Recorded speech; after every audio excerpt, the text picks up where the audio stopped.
प्रियो प्रभु यीशु मसीह के नाम से आपको सलाम। और आज का हमारा विषय है लुक एंड वॉच, देखो और जागते रहो। बाइबल में 29 बार लुक ऐसा लिखा है, देखो ऐसा 29 बार लिखा है, और जागते रहो ऐसा 20 बार लिखा है। लुक देखो ऐसा 29 बार लिखा है और जागते रहो ऐसा 20 बार लिखा है। ऐसे दोनों मिला के 49 बार होता है।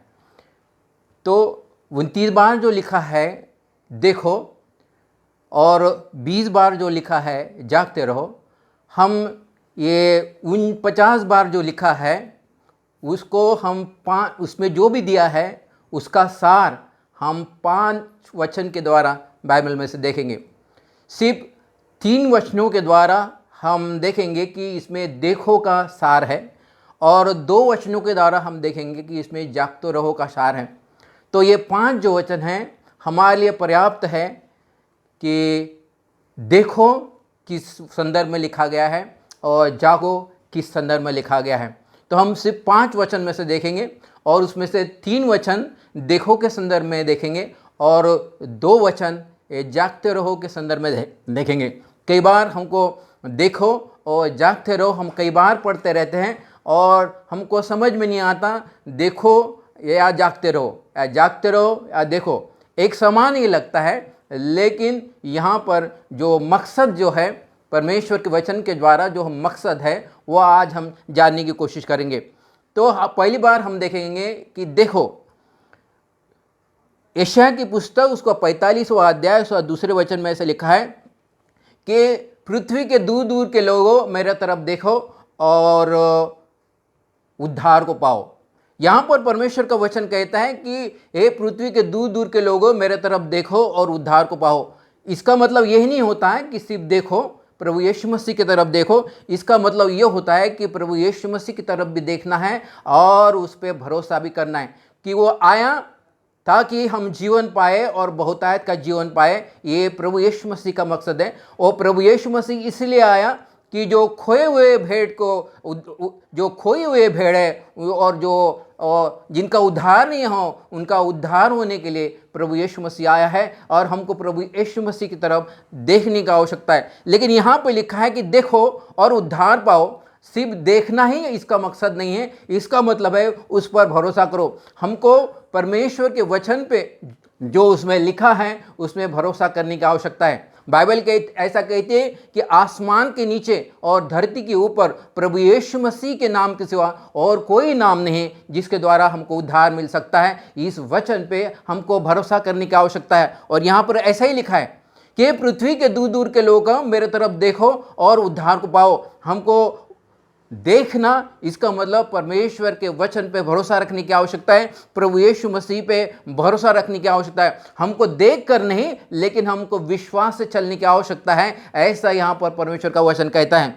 लूका रचित सुसमाचार उसका 19वें अध्याय में ऐसा लिखा है कि प्रभु यीशु मसीह यरीहो के वो शहर से गुजर रहा था और एक जकैस नाम का आदमी था, वो नाटा था, वो प्रभु यीशु मसीह को देख नहीं पा रहा था और इसलिए वो सामने जाकर एक गुल्लोर के पेड़ पे चढ़ गया और गुल्लोर के पेड़ पे चढ़कर वो प्रभु यीशु मसीह को देखने लगा। और प्रभु यीशु मसीह जब वो पेड़ के पास आया, प्रभु यीशु मसीह ने जकैस को कहा कि जकैस आज मुझे तेरे घर में रहना है। और इस बात को सुनकर जकैस बड़ा आनंदित हुआ। उसने कहा कि प्रभु तू मेरे घर में आ। और फिर उसके घर में आने के बाद प्रभु यीशु मसीह के लिए और उसके 6 लोगों के लिए जकैस ने बड़े भोजन का इंतजाम किया। प्रभु यीशु मसीह जब भी किसी के घर में जाते थे तो हमेशा जीवन की बातें कहते थे और प्रभु यीशु मसीह ने जीवन की बातें जकैस को और उसके परिवार को बोलना शुरू कर दिया। जब उसका बोलना खत्म हुआ, समाप्त हुआ, तो जकैस ने उसके हर एक शब्द पे उसने भरोसा किया। उसने ये बड़ी ताज्जुब की बात यहाँ पर लिखी है। कई बार हमने इस बात को पढ़ा होगा, लेकिन जो मैं आपको बताने जा रहा हूँ ये वास्तविक बहुत ताज्जुब की बात है। जब प्रभु यीशु मसीह के हर एक वचन पे उसने भरोसा किया तो वो खड़ा हो गया। उसने प्रभु यीशु मसीह को कहा कि प्रभु मैं अपना आधी जायदाद आधी संपत्ति कंगालों को बांट देता हूँ। इतना ही नहीं, वो कहता है कि अगर मैंने किसी से अगर अन्याय करके लिया हूं तो मैं 4 गुना उसको वापस करता हूं। मैं इस पर विचार कर रहा था, इस पर मनन कर रहा था कि उन दिनों में ज़कैस ने कितनी संपत्ति या कितनी जायदाद इकट्ठा की होंगी। और मैंने जब उस पर तरफ गौर किया तो उसके बाद तकरीबन 10 करोड़ रुपए की उसने संपत्ति इकट्ठा की थी। तो 10 करोड़ में से वो कहने लगा कि मैं आधी संपत्ति में कंगालों को बांट देता हूं। आधी संपत्ति मतलब 5 करोड़ रुपए वो बोलता है कि मैं कंगालों को बांट देता हूं। अब बचे उसके पास 10 करोड़ में से सिर्फ 5 करोड़ रुपए। और उसके बाद वो कहता है कि अगर मैंने किसी से अन्याय से अगर 25 रुपए लिया हूं तो उसके बदले में मैं उसको 100 रुपए वापस करता हूं। तो ज़कैस का जीवन ही पूरा अन्याय से भरा हुआ था। वो पापी मनुष्य था। वो हमेशा लोगों से अन्याय से ही उसने इतनी सारी जायदाद, इतनी सारी संपत्ति इकट्ठा की थी। और मैं ऐसा विश्वास करता हूं कि उसने बहुत सारी जो संपत्ति है ऐसा अन्याय करके ही उसने इकट्ठा की थी।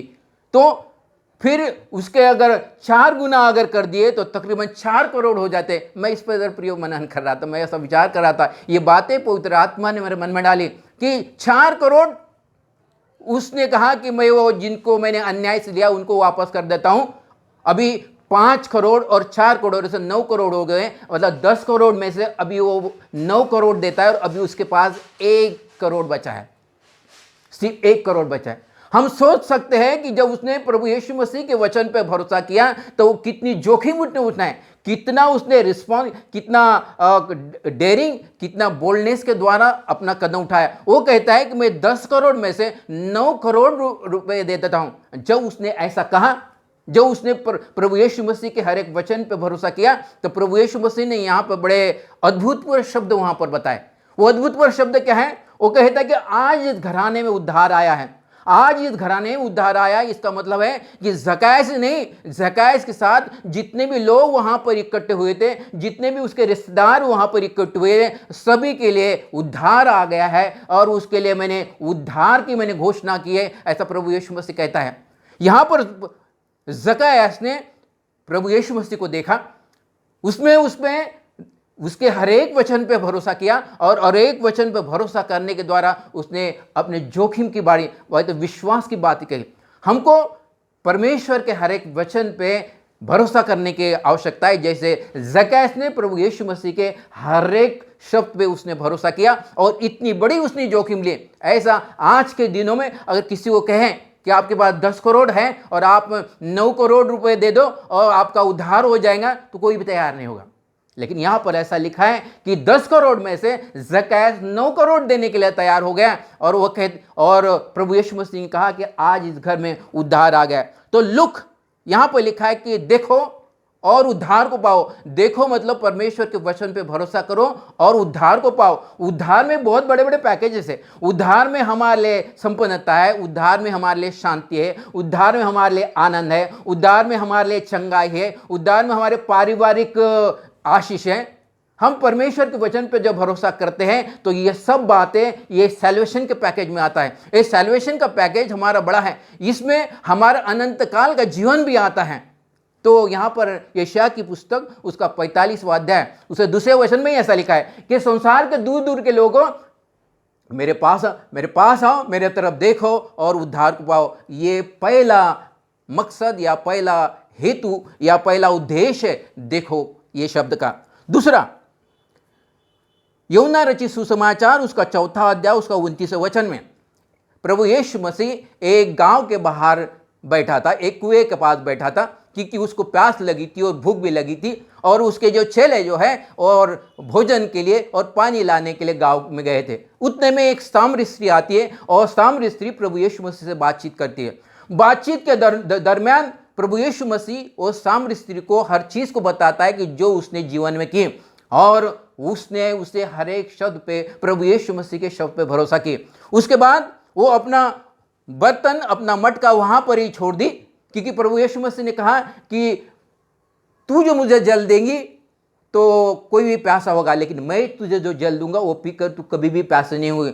ये बातें उसने विश्वास की और विश्वास करने के द्वारा उसने अपना मटका वहाँ पर ही छोड़ दी और गांव में चले गई। और लोग कहने लगी, यूहन्ना रचित सुसमाचार उसका 4वां अध्याय उसको 29वां, वो कहते देखो उस मनुष्य को देखो सिर्फ उसने कहा कि उस मनुष्य को देखो। क्या फिर गांव के लोग आकर सिर्फ प्रभु यीशु मसीह को देखे और चले गए? नहीं, बाइबल कहती कि प्रभु यीशु मसीह को देखना मतलब उसके वचन को सुनना, उसके वचन को ध्यान से ध्यान उस पर गौर करना। यहाँ पर लिखा कि देखो उस मनुष्य को, देखो कि जिसने मुझे वो सब बता दिया जो मैंने अपने भूतकाल में किया है। तो लोग आए और प्रभु यीशु मसीह के वचन पे उन्होंने वचन को सुने और उसको भरोसा किए। और ऐसा लिखा है कि सब के सब लोग जो है उन्होंने प्रभु यीशु मसीह के वचन पे भरोसा किया और उन्होंने, मैं विश्वास करता हूँ, उन्होंने उद्धार भी पाया। प्रेरितों के काम उसका 14वां अध्याय में लिखा है कि पौलुस लिस्ट्रा नाम के एक गांव में प्रचार कर रहा था, एक जगह पे प्रचार कर रहा था। और प्रचार करते समय एक ऐसा लंगड़ा था, वो जन्म से ही लंगड़ा था और पौलुस के वचन को बड़े टकटकी लगाकर उसको सुन रहा था। जो इतना टकटकी लगाकर सुन रहा था, इसका मतलब बड़े ध्यान से पौलुस के वचन को सुन रहा था। और पौलुस ने उस व्यक्ति को कहा कि तुझ में अभी विश्वास आ गया है कि तू चंगा हो गया। उस व्यक्ति में, लंगड़े व्यक्ति में विश्वास कैसे आया? क्योंकि बड़े ध्यान से वो पौलुस के वचन को सुन रहा था। यहां पर देखो का मतलब है कि परमेश्वर के वचन को ध्यान से सुनना, परमेश्वर के वचन पर गौर करना। और इसलिए हमको कुछ समय बिताने की आवश्यकता है। जब हम परमेश्वर के वचन को ध्यान से सुनते हैं, जब परमेश्वर के वचन पर गौर करते हैं, तो हमारे लिए आश्चर्य का एक रास्ता खुल जाता है। तो यहां पर ऐसा लिखा है कि उसके तरफ देखो, उस मनुष्य को देखो जिसने मुझे यह सब कुछ कहा। ऐसा वह सामरी स्त्री ने कहा। पहली बात बताएं कि देखो का मतलब उस पर विश्वास करो। दूसरी बात, देखो का मतलब उसके वचन को ध्यान से सुनो, उसके वचन पर गौर करो। अभी तीसरी बात देखो, मत्ती रचित सुसमाचार उसका 6वां अध्याय उसका 26वां वचन में प्रभु यीशु मसीह ने कहा कि इन पक्षियों को देखो, वो कभी बोते नहीं, कभी काटते नहीं और कभी कल की चिंता नहीं करते हैं। प्रभु यीशु मसीह ने कहा कि देखो, इसका मतलब ये नहीं होता है कि किसी पक्षी को देखे और फिर अपने जगह पे आकर बैठ जाए। देखो का मतलब है ऑब्जर्व करें। देखो का मतलब है ऑब्जर्व करें। जब प्रभु यीशु मसीह ने खुद कहा है कि पक्षियों को देखो, तो हमको ऑब्जर्व करने की आवश्यकता है। मैंने अपने जीवन में पक्षियों को, जो हमारे घर के, हमारे कंपाउंड में घूमते रहते, उनको मैंने ऑब्जर्व किया है। और 4 बातें मैंने ऑब्जर्व किया है जो मैं आपके सामने बताता हूं। पहली बात है कि सुबह सुबह 6 बजे मैं देता हूँ चिव चिव चिव चिव चिव चिव चिव आवाज़ करते रहते, चिव चिव चिव चिव चिव चिव आवाज़ करते रहते। मतलब वो परमेश्वर की स्तुति करते रहे। हर एक दिन के लिए जो नया दिन उनको देखने को मिलता है, उसमें परमेश्वर की स्तुति करते हैं।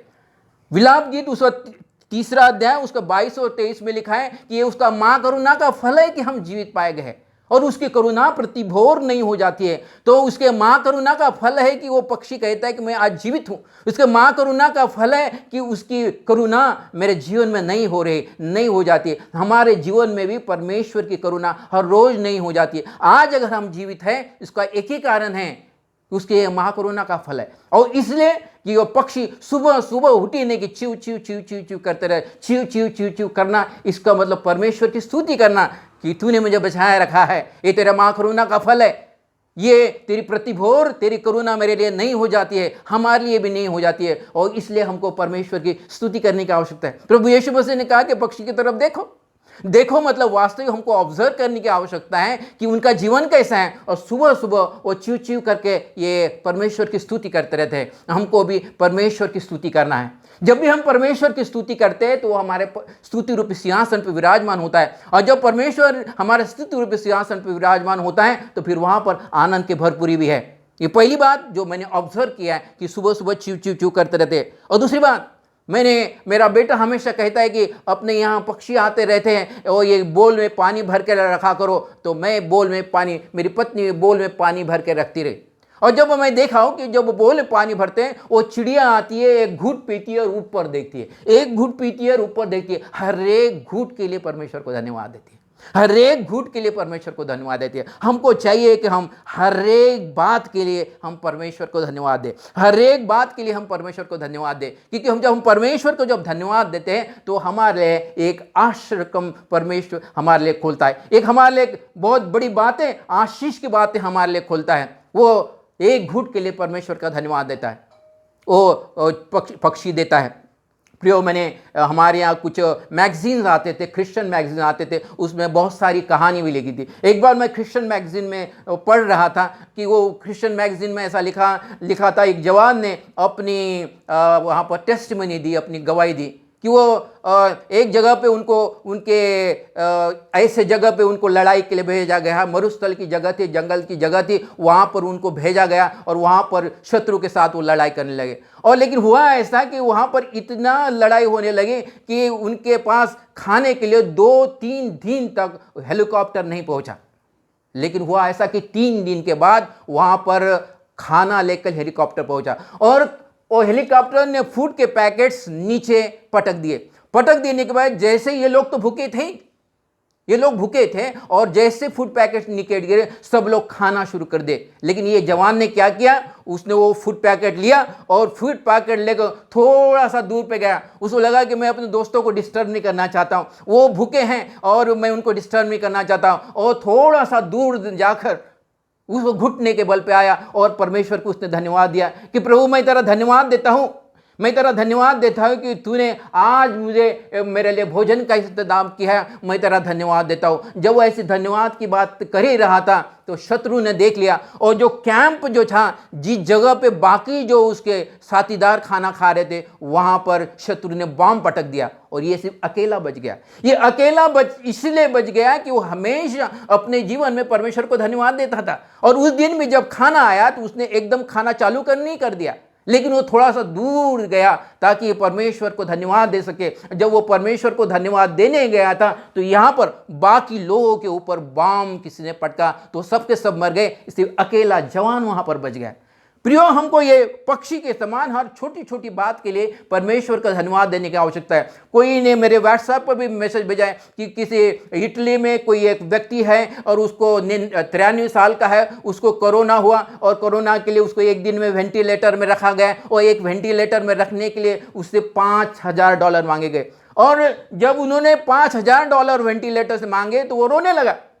वो हॉस्पिटल के स्टाफ को लगा कि शायद ये इस व्यक्ति के पास पैसे नहीं है। वो बोले कि वो बुजुर्ग व्यक्ति को लगे, अंकल आपको चिंता करने की ज़रूरत नहीं है और आप चले जाए, हम इसका पैसा भर देंगे। वो बोले नहीं, मेरे पास पैसे नहीं, ऐसी बात नहीं, मेरे पास पर्याप्त पैसा है। लेकिन आज मैं उस बात पर विचार कर रहा था, मेरी उम्र 93 साल की हो गई और 93 साल में परमेश्वर ने मेरे लिए कितने फ्री में वेंटिलेटर में ऑक्सीजन का मेरे लिए इंतजाम किया, और मैंने कभी भी परमेश्वर को धन्यवाद नहीं है। हम एक रोज में 3 लाख रुपए का ऑक्सीजन यूज करते हैं, लेकिन कभी हम इस बात को कभी सोचते नहीं, बैठते नहीं और परमेश्वर को धन्यवाद नहीं देते। लेकिन यहाँ पर पक्षी जो है एक एक घूंट के लिए परमेश्वर को धन्यवाद देते हैं। हमको चाहिए कि हर एक बात में हम परमेश्वर को धन्यवाद दें। जैसे वो सोल्जर ने परमेश्वर को धन्यवाद दिया, उसके अकेले की जान बच गई, लेकिन बाकी की सब के सब लोग मर गए। ये पक्षी की दूसरी बात है जिसको हमको ऑब्जर्व करने की आवश्यकता है, जो पानी पीता है और परमेश्वर को धन्यवाद देता है।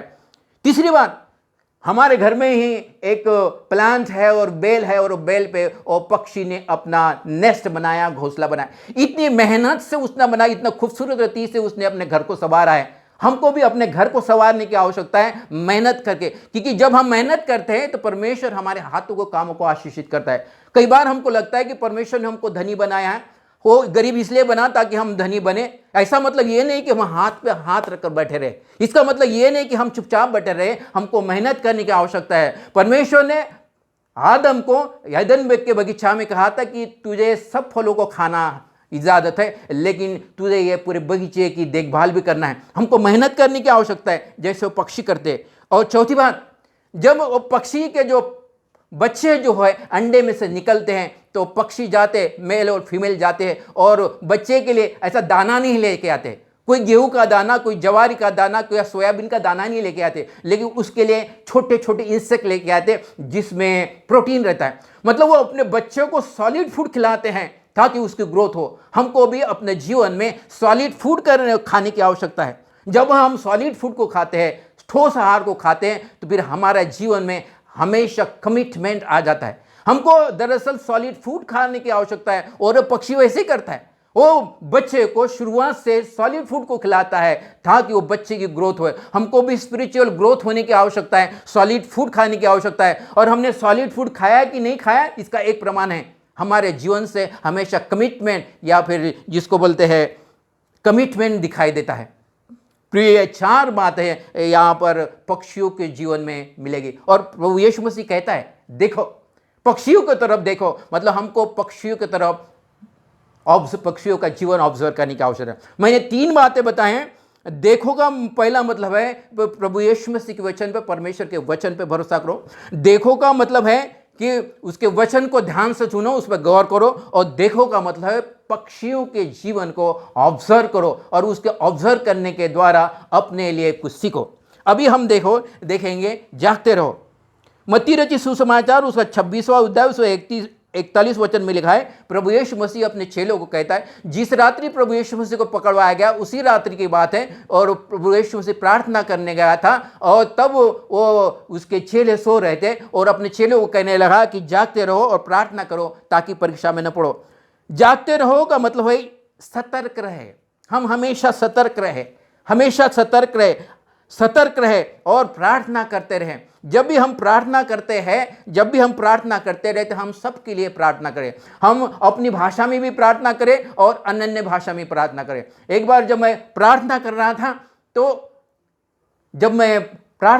था तो मेरे मन में आया कि प्रभु मैं प्रार्थना कैसे करूं। तो 3 बातें पवित्र आत्मा ने मेरे मन में डाली।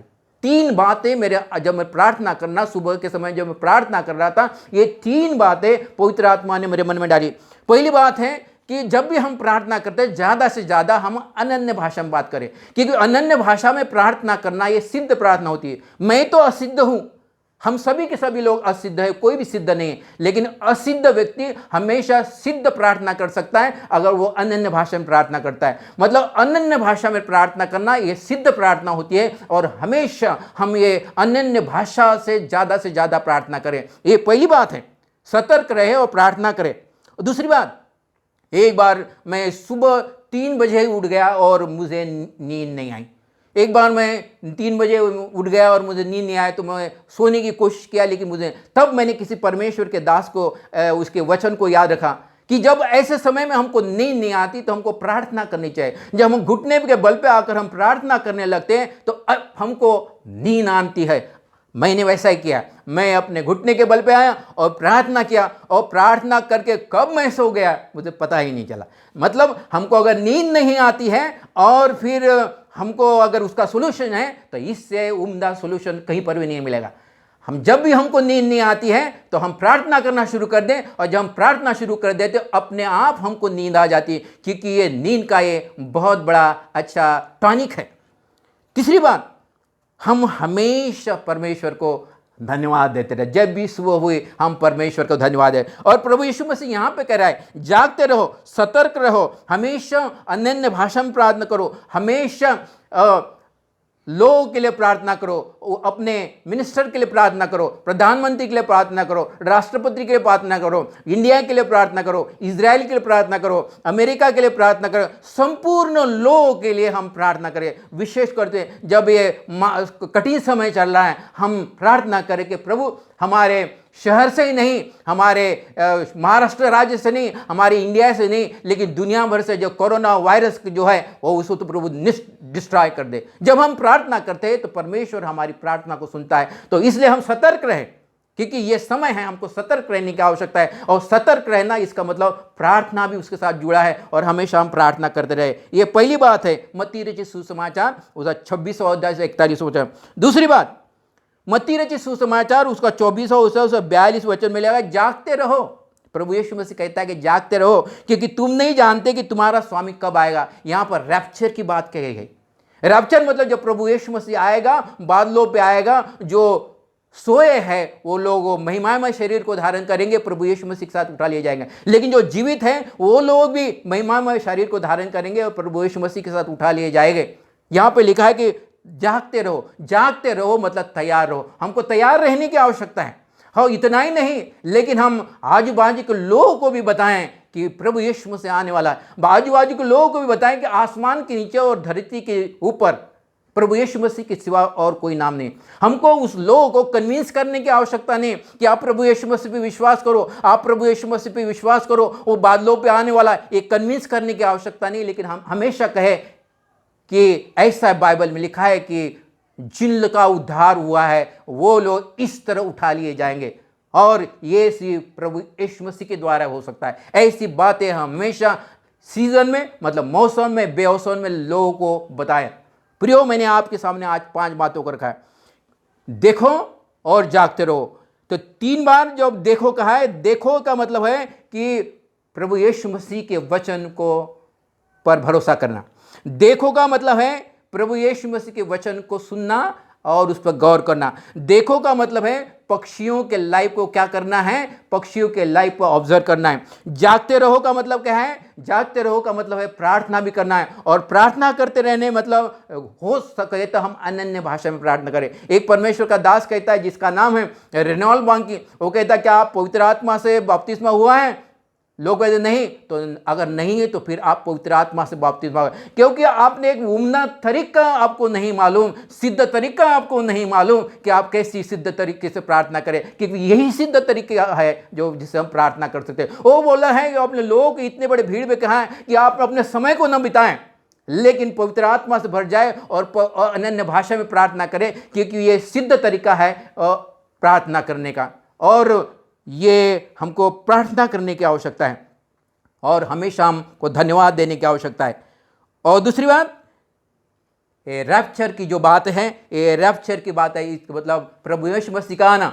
हमको तैयार रहने के, तैयार नहीं, हम खुद ही ना तैयार रहे, लेकिन हम लोगों को भी बताएं कि प्रभु यीशु मसीह आने वाला है, और जिसका उद्धार हुआ है वही बादलों पे उठा लिए जाएंगे। उसके बाद बड़ा इसका ट्रिबुलेशन का समय आएगा, 7 साल का ट्रिबुलेशन का समय रहेगा, उसके बाद सेकंड कमिंग रहेगी। प्रियो, मैं ऐसा विश्वास करता हूँ कि आज जो मैंने आपको बताया, देखो और जागते रहो। देखो ये 29 बार लिखा है, और जागते रहो सब 20 बार लिखा है। इसका संक्षिप्त में मैंने 5 वचन लेकर आपको बताया। परमेश्वर वचन पे आशीष दे और आपको भी आशीष दे।